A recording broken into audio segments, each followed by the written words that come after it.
নমস্কার, আপনারা শুনছেন দিশা নিউজ। প্রত্যেক দর্শক বন্ধুকে জানাই দিশা নিউজের তরফ থেকে আন্তরিক ভালোবাসা, প্রীতি, শুভেচ্ছা।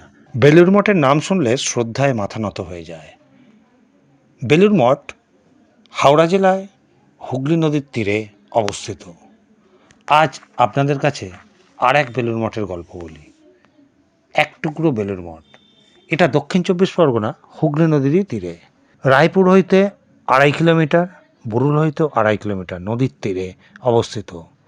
ভগবান শ্রী শ্রী রামকৃষ্ণ পরমহংসদেবের 189তম জন্মতিথি এবং এই দক্ষিণ চব্বিশ পরগনা হুগলি নদীর তীরে মন্দিরের দ্বিতীয় প্রতিষ্ঠা বর্ষ উপলক্ষে এক বর্ণাঢ্য অনুষ্ঠানের আয়োজন করা হয়। সেই উপলক্ষে কিছু প্রোগ্রাম হয়, তার খণ্ডচিত্র আপনারা দেখুন।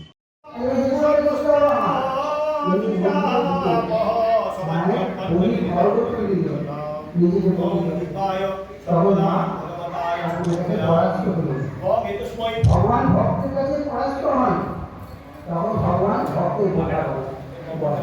এই লীলার মাধ্যমে ঠাকুর এটা দেখিয়ে দিলেন, তাই লীলার মাধ্যমে তখন মা তাকে আরো দিয়ে দেখালেন। মাটি ও মূর্তি না, মা তো জড়িয়ে পড়ে, চারিদিকে জড়িয়ে ভরে যাচ্ছে। এত জড়িয়ে করতে পারলো না, আমি ভোর সারিয়ে আমি মাথায় পড়ে এই মা মানুষটাকে খাইয়ে দিলেন, নিজে হাতে বললেন মা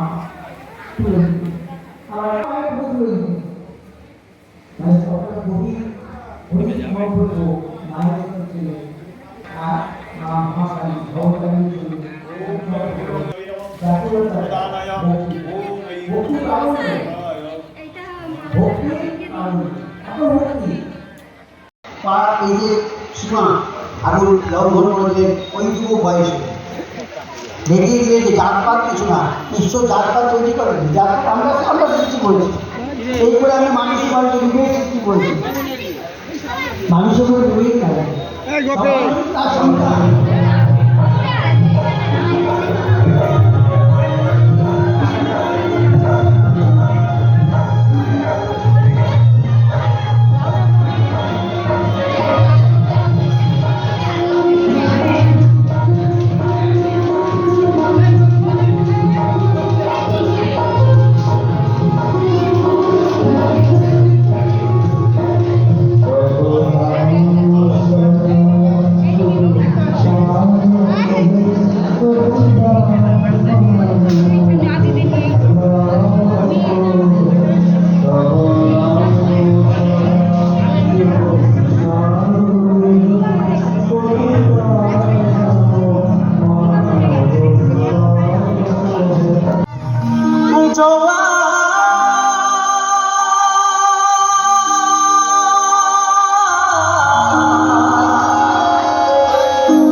মন্দির কমিটির প্রধান মিস্টার M.K. রায়, সুলেখা রায়, এদের কিছু বক্তব্য আপনারা শুনুন। 4.5 বিঘা। 4.5 বিঘা। কোন সালে শুরু হয়েছিল আপনাদের কাজ? 2021।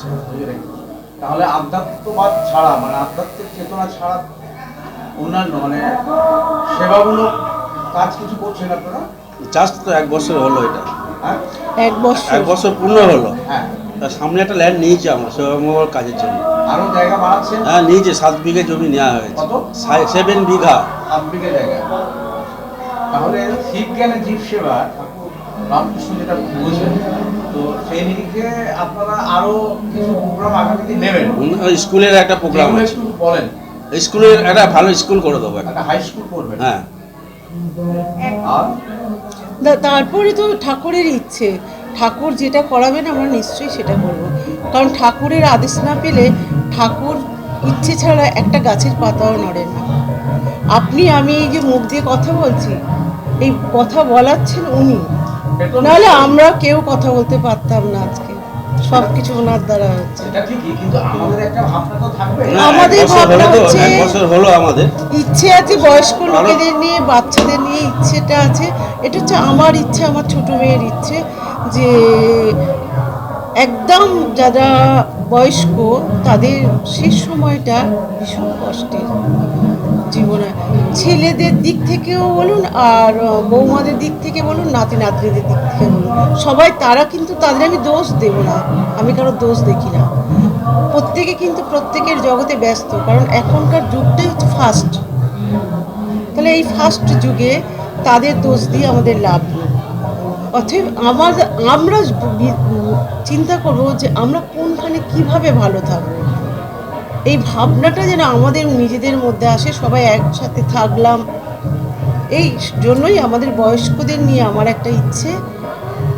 আর একদম সদ্যজাত শিশুদের যাদের কেউ নেই তাদের নিয়ে একটা ইচ্ছেটা যদি ওনারা চান, আমার ইচ্ছেটা ঠাকুর যদি চান তবেই পূর্ণ হবে, শ্রী মা যদি চান তবেই পূর্ণ হবে, বীরেশ্বর যদি চান তবেই আমি হয়তো দেখে যেতে পারবো।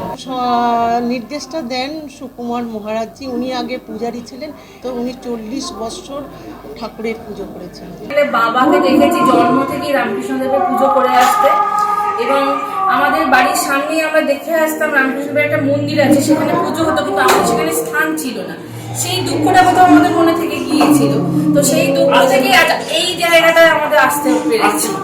এবারে সেইখানে কি হলো যে এই জায়গাটায় আসতে পারা গেছে, বাবা সমস্ত কিছু করেছেন আমার বাবা।